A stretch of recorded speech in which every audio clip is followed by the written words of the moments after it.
We are very grateful, and as we've said in statements, to the support of the United States government at this critical moment, the support of the President and the support of the U.S. mission to the UN, led by Ambassador Linda Thomas Greenfield, who some of us have had occasion to hear and very impassionedly on the support of Israel. And we're honored. She was traveling today, but we're honored to have with us the alternate U.S. representative to the United Nations, Ambassador Robert Wood, to give us some remarks. Thank you.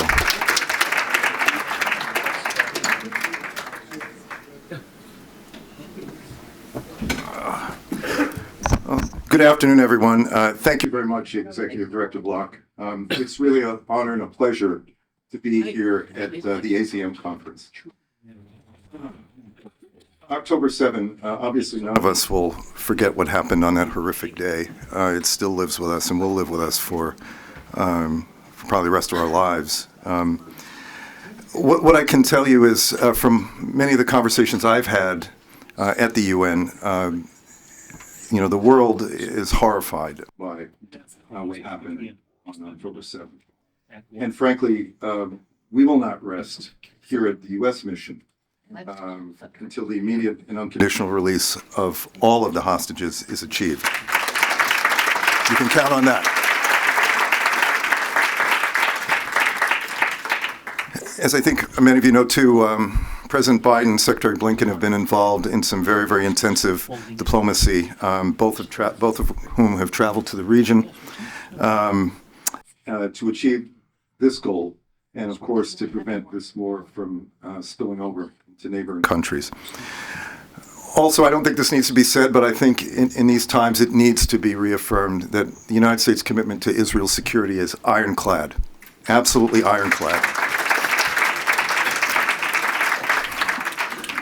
And we will continue to insist on Israel's right to defend itself, as any other country on this planet has a right to self-defense, to defend themselves.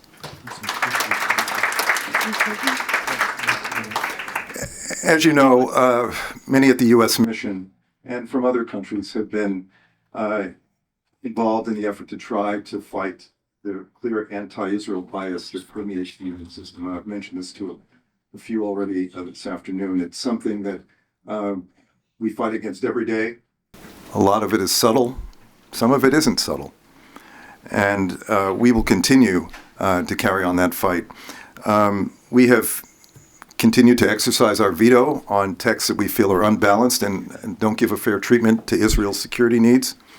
And we try to bring balance to resolutions that are clearly unbalanced. And that's part of the reason why you haven't heard about any kind of a Security Council resolution coming out of New York since October 7. And part of that, yes, please.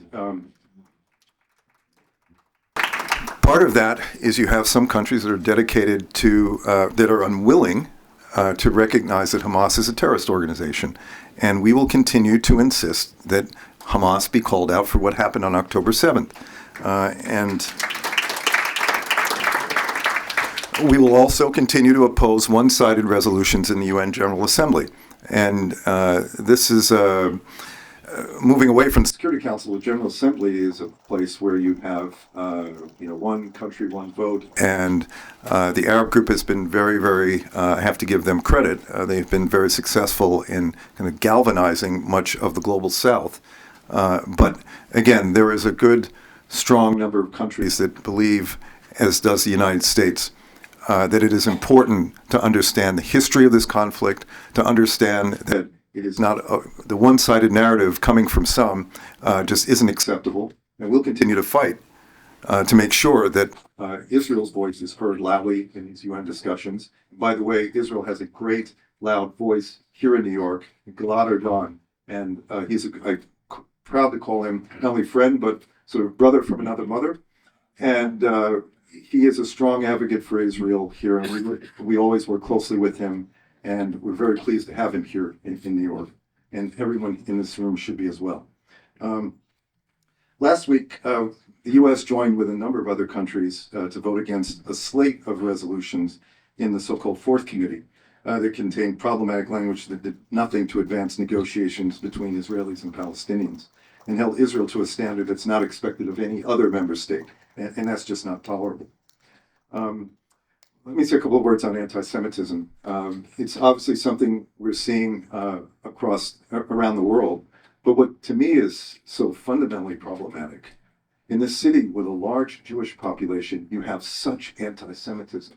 My wife and I was just in Washington yesterday, and we were just having a conversation about how anti-Semitism, you're seeing it in Washington, you're seeing it here in New York, you're seeing it all around the world. And it's the younger generation, and this is very, very troubling to me. And I think we really got to push back on this narrative that what's happening in the Middle East is all Israel's fault. And so this is just something that we're going to have to all continue to deal with. But President Biden, I think, as you all know, has strongly condemned brazen acts of anti-Semitism and has repeatedly made clear targeting Jews because of their beliefs or their identity is unacceptable.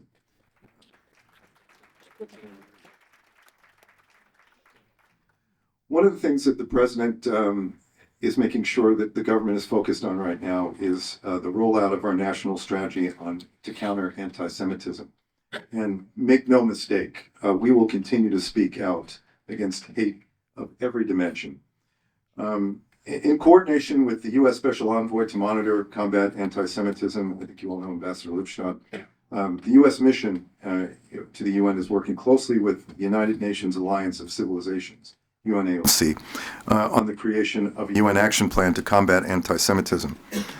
Notably, UNAOC was tasked with developing this strategy by the Secretary General of the UN, and we applaud the United Nations for taking this critical action. We also believe that Miguel Moratinos, the High Representative for the United Nations Alliance of Civilizations, recognizes that the strategy must outline a future course of action for the United Nations to combat anti-Semitism. It must bring the United Nations response to combating anti-Semitism in accordance with international human rights law and throughout the UN system and at every country level.